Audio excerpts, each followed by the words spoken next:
Las SS bajaron por allá. De cada lado de la calle había un hombre de las SS. Ordenaban a la gente salir de sus casas, daban órdenes. Y los soldados se llevaban a la gente del pueblo.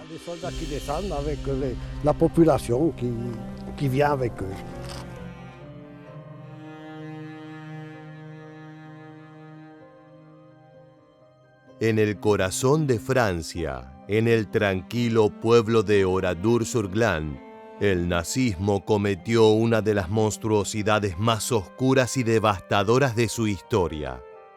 En junio de 1944, miembros de la infame división Das Reich de las SS perpetraron una tragedia que aterraría a la humanidad por sus víctimas fatales. Solo unos pocos sobrevivieron para contar la historia, llevando consigo las cicatrices físicas y emocionales de aquel día fatídico. En este video vamos a explorar en detalle la masacre sufrida por el poblado galés, sus causas, sus consecuencias y el impacto duradero que dejó en la memoria colectiva de Francia y del mundo. Prepárate para un viaje al centro del horror de la crueldad del Tercer Reich. Bienvenidos una vez más a Historia Militar. En los sombríos días de la ocupación alemana en Francia durante la Segunda Guerra Mundial, la resistencia francesa, conocida como Maquis o Resistance, se alzó valientemente contra el yugo del opresor. Los actos de desafío y los sabotajes eran una afrenta al poderío nazi y se traducía en una chispa de esperanza en medio de la oscuridad de la contienda. Como era de esperar, la respuesta alemana fue implacable. Ante la amenaza de los ataques de los rebeldes, las autoridades de ocupación no dudaron en tomar medidas brutales. Los ejecutores disparaban sin piedad a los rehenes y aquellos sospechosos de estar apenas vinculados con el movimiento de oposición enfrentaron el horror de los campos de concentración. Sin embargo, fue el desembarco aliado en las costas de Normandía el 6 de junio de 1944 lo que desencadenó una nueva ola de represión sanguinaria. Con el grupo de resistencia intensificando sus esfuerzos para socavar las comunicaciones y las líneas de suministro germanas, los comandantes militares nazis, influenciados por sus brutales experiencias en el este de Europa, respondieron con una violencia aún mayor. De aquella manera, en los campos, en las calles y en los bosques, se libró una batalla silenciosa pero feroz entre la rebelión francesa y las fuerzas de ocupación alemanas. El arrojo y el sacrificio resonó en los corazones de aquellos que soñaban con la libertad y pagaban su costo en sangre. El 8 de junio de 1944, apenas 2 días después del valiente desembarco de los aliados recordado como el Día D, vendría la respuesta del Eje. El comandante supremo del ejército alemán en el oeste, el mariscal de campo Gerd von Rundstedt, lanzó una orden despiadada: aplastar a todos los opositores con rapidez y sin piedad. Esta directiva no dejaba lugar a dudas, ya que los altos mandos nazis pretendían que la operación contra los partisanos en el sur de Francia se llevara a cabo con la máxima severidad. Siguiendo estas órdenes, el general Karl Heinrich von Stülpnagel, encargado militar en Francia, movilizó a varias unidades estacionadas en todo el país para reforzar el frente en Normandía y erradicar cualquier indicio de alzamiento detrás de las líneas enemigas.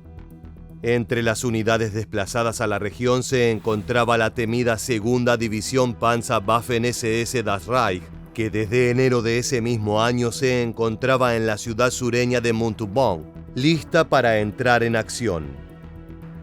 Antes de seguir con el relato, conozcamos un poco el perfil de esta división particular de las SS.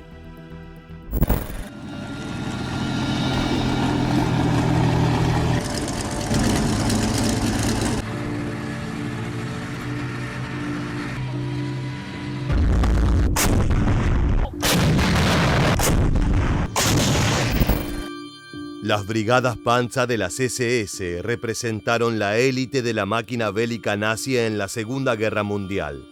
Estas tropas blindadas pertenecientes a las Waffen-SS fueron formadas por voluntarios ideológicamente comprometidos con el régimen de Hitler. Equipadas con los más avanzados tanques y vehículos blindados de la época, estas unidades fueron desplegadas en varios frentes de la guerra, desde el oriental en la Unión Soviética hasta el occidental en Francia y los Países Bajos. Su presencia era sinónimo de temor para sus enemigos y de orgullo para el régimen nazi. Conocidas por su ferocidad en combate y su devoción fanática, se destacaron por su habilidad táctica y su determinación implacable en el campo de batalla. Además, claro, de una crueldad con el adversario que no parecía conocer límites. Estaban compuestas por soldados altamente entrenados y motivados. Estos soldados, imbuidos de un sentido de superioridad racial y un fervor por la causa del Tercer Reich, se distinguieron por su determinación en el combate y su lealtad inquebrantable a Hitler, al punto de cometer atrocidades en su nombre. A lo largo del conflicto bélico participaron en algunas de las batallas más feroces y decisivas de la contienda. Su papel fue fundamental en la estrategia de guerra relámpago implementada por el alto mando alemán, que buscaba la rápida conquista de territorios mediante ataques sorpresa y el uso de la superioridad tecnológica y táctica de las fuerzas blindadas. Sin embargo, lo que podría ser un legado emblemático de unas brigadas innovadoras e inteligentes está manchado por los crímenes de guerra y las atrocidades cometidas por sus miembros. Entre estas barbaridades se incluyen ejecuciones sumarias, masacres de civiles y el asesinato desalmado de prisioneros de guerra. A pesar de su valentía en combate, estas unidades también están asociadas con algunos de los capítulos más oscuros de la historia militar del siglo XX. En particular, la segunda división Panzer SS Das Reich era una de las escuadras más temidas y notorias de este cuerpo. Formada especialmente en 1939 como parte de las Waffen-SS, aunque también reclutaba a soldados extranjeros de otros países ocupados. Lo que las distinguía de otras compañías era que tenían que ser fervorosos nazis para pertenecer a este cuerpo particular. Este requisito estaba fundamentado en que los altos mandos del Reich podían dictar órdenes para cometer crímenes de guerra, pero cuando las tropas lo cometían por su cuenta debido a su fanatismo, eran más efectivos, aunque sanguinarios. Los miembros de estos regimientos, si bien eran soldados excepcionales, no se destacaron por sus hazañas militares, sino por sus brutales acciones en la guerra. No solamente eran despiadados con los enemigos y asesinaban a quienes tomaran prisioneros. Estos nazis disfrutaban de asesinar como cerdos a los civiles. Según su retorcida mirada del mundo, estos campesinos inocentes eran la peste que estaba contaminando Europa, en especial el linaje germano que la raza aria quería purificar. Si bien los ametrallaban y decapitaban sin piedad, sentían algún tipo de respeto por los soldados enemigos, mientras que a los civiles los veían como parásitos y escoria, por lo que estas tropas llevaban adelante exterminios estremecedores.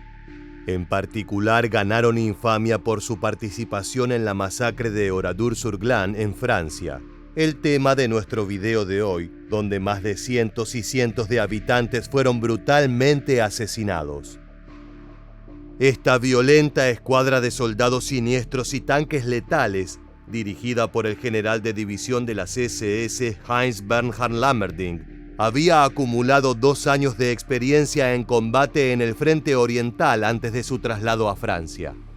Su comandante había estado previamente a cargo del brutal esfuerzo antipartisano en la Unión Soviética, donde miles de civiles fueron liquidados en represalia por la resistencia. Esta experiencia había determinado el enfoque a tomar en Francia. Cuando Das Reich se desplegó en Normandía, su presencia provocó un aumento de la actividad partisana. El 9 de junio de 1944, 99 hombres fueron brutalmente ahorcados en el pueblo de Tulle frente a todas sus familias por haber sido declarados rebeldes. Esto solo sería el preludio de una tragedia aún más espantosa. Al día siguiente, la unidad subordinada Der Führer, bajo el mando del mayor de las SS Adolf Dickmann, se dirigió hacia el pacífico pueblo de Oradour-sur-Glane. La población, que incluía refugiados judíos que huían del horror nazi, se encontró atrapada en un infierno en la tierra cuando los soldados de las Waffen-SS rodearon la aldea al mediodía. La imagen es horrible de suponer. Una manada de hienas sedientas de sangre acechando a una manada de criaturas indefensas. Lo que siguió fue una de las atrocidades más desgarradoras de la guerra. Uno de los pocos sobrevivientes y testigos, Robert Hebrat, que entonces tenía apenas 19 años, no podrá olvidar jamás lo sucedido. No solo vio los horrores que venimos narrando, sino que él mismo protagonizó como víctima un episodio de ejecución impactante. Escuchemos el desgarrador testimonio. Aquí colocaron sus armas, 2 ametralladoras. La mayoría se encontraba aquí, en el centro del granero. Yo estaba mucho más atrás, junto al muro. Entonces hubo una detonación. Era un fusilamiento. Mataron a todos. Sin piedad ni compasión, las tropas de las SS masacraron a hombres, mujeres y niños. Los edificios fueron incendiados y el pueblo fue reducido a cenizas. Repasemos más en detalle en qué consistió este desalmado e inhumano espectáculo. El sonido de las botas resonó por las calles adoquinadas mientras las tropas de las SS se desplegaban, sembrando el terror entre los residentes pacíficos que poco sabían del horror que se avecinaba. El trágico suceso comenzó cuando los soldados reunieron a toda la población en la plaza del mercado, segregándola por género. La idea de las tropas del Reich era hacer una exhibición de su crueldad más absoluta. Los hombres, en su mayoría, fueron encerrados en los graneros en las afueras del pueblo, mientras que mujeres y niños fueron confinados en la iglesia local.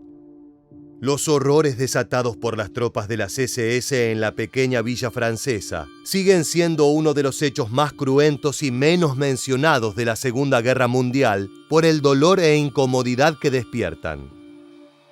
La brutalidad de las SS no tuvo ningún tipo de límite, ni humano ni moral. Una vez que las víctimas estuvieron confinadas, cada grupo en su respectiva prisión mortal, los soldados nazis prendieron fuego a los graneros y lanzaron granadas a la iglesia. El grotesco show de luces, explosiones, fuego y gritos dio comienzo. A medida que las llamas se agigantaban en los establecimientos, las voces iban apagándose. Las de los niños dejaron de oírse primero. Sin mostrar ningún tipo de compasión, los oficiales del Führer no solo no se apiadaron ni intentaron ayudar a las víctimas, sino que se apostaron en las puertas de los establecimientos impidiendo cualquier intento de escapar del feroz incendio. Gravemente herido, Hebrat padeció el insoportable calvario. Después de haber sobrevivido a la ejecución, empezó a notar que iba a correr el mismo destino que sus coterráneos. Iban a incendiarlo como estaban haciendo con el resto de las víctimas. El hombre se hizo pasar por muerto entre los cadáveres para no ser descubierto y asesinado y así intentar escapar. Escuchémoslo en primera persona. Nos arrojaron encima todo lo que podían quemar. En algún momento me alcanzó el fuego. Tenía 2 opciones, o quemarme vivo o morir por un disparo. Tomé la decisión de salir. Y entonces se retiraron.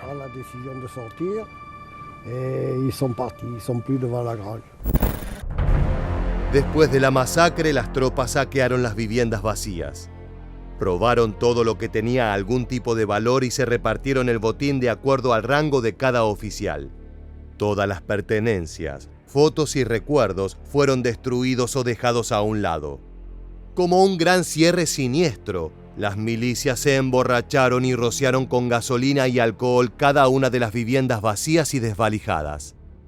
Finalmente, entre risas y bromas, encendieron el combustible con la punta de un cigarrillo prendido. Así redujeron el pueblo a cenizas. Al caer la noche del 10 de junio de 1944, La segunda división Panzer-SS Das Reich abandonó el lugar dejando tras de sí una escena desoladora. Tan solo 7 aldeanos lograron sobrevivir, todos ellos gravemente heridos y espiritualmente destruidos, entre los que se encontraba Ebra. Otros 15 habían logrado escapar de los alemanes antes del inicio de la masacre, evadiendo la redada y escondiéndose. Sin embargo, no pudieron evitar espiar lo sucedido y cuando dejaron de mirar porque el horror era demasiado, les fue imposible no percibir el olor de las cabañas y los cuerpos quemados. En una de las iglesias, Ebra perdió a su madre y a sus hermanas, pero jamás pudo darle santo sepulcro. Escuchemos el desgarrador testimonio.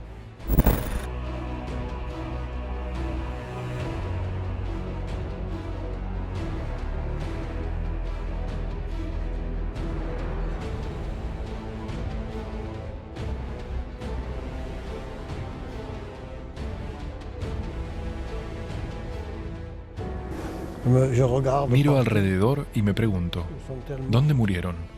¿Dónde cayeron? ¿En qué lugar? Son preguntas que me asaltan una y otra vez. ¿Dónde murieron? Después de la crueldad, solo quedaron cenizas y desolación. Este trágico episodio se convertiría en un sombrío recordatorio del horror y la crueldad infligidos durante uno de los conflictos más oscuros de la historia moderna. El saldo de la tragedia fue devastador. 642 habitantes, incluidos 7 refugiados judíos, perecieron en los incendios. Entre los escombros humeantes, los restos humanos fueron testigos mudos de la brutalidad que el hombre es capaz de infligir a sus semejantes en nombre de la guerra y la ideología.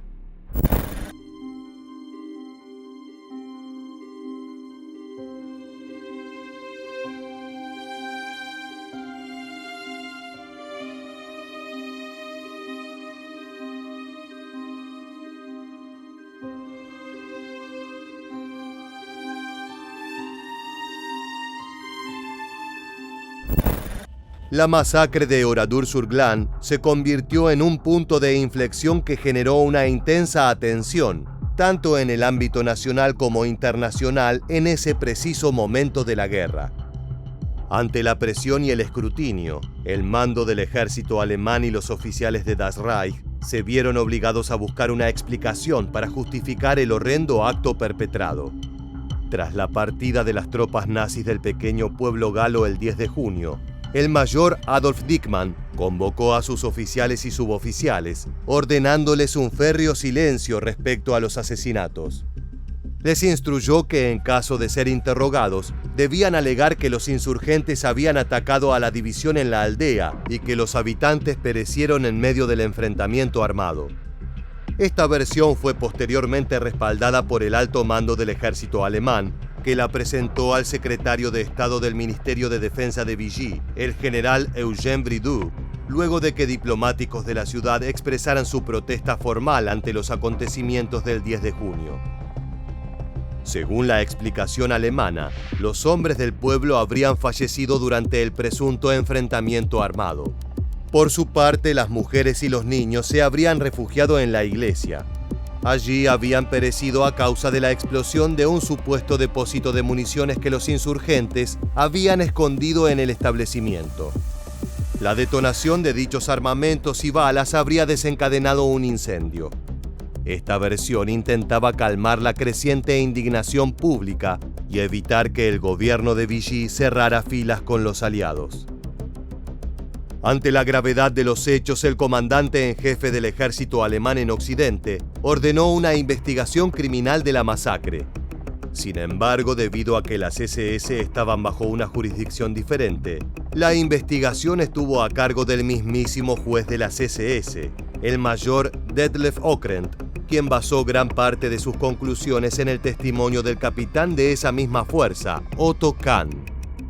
Sorprendentemente, Ockrent suspendió el procedimiento en enero de 1945, argumentando que las preocupaciones militares contra insurgentes en países ocupados justificaban cualquier tipo de represalias. Eso no solo significó impunidad para el atroz acontecimiento, sino que sentaba un precedente jurídico para que los nazis arrasaran con cualquier enemigo de forma inhumana, sin pagar ningún costo por ello.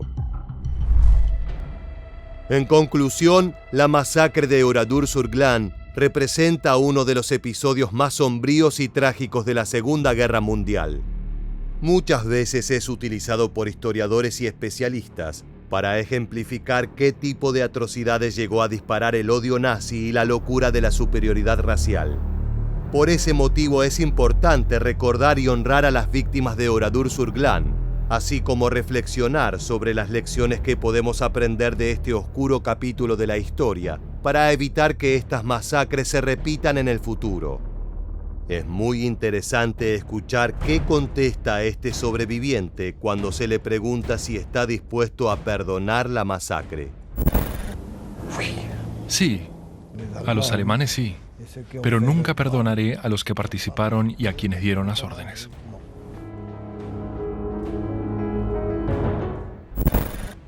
Estamos llegando al cierre de esta trágica entrega.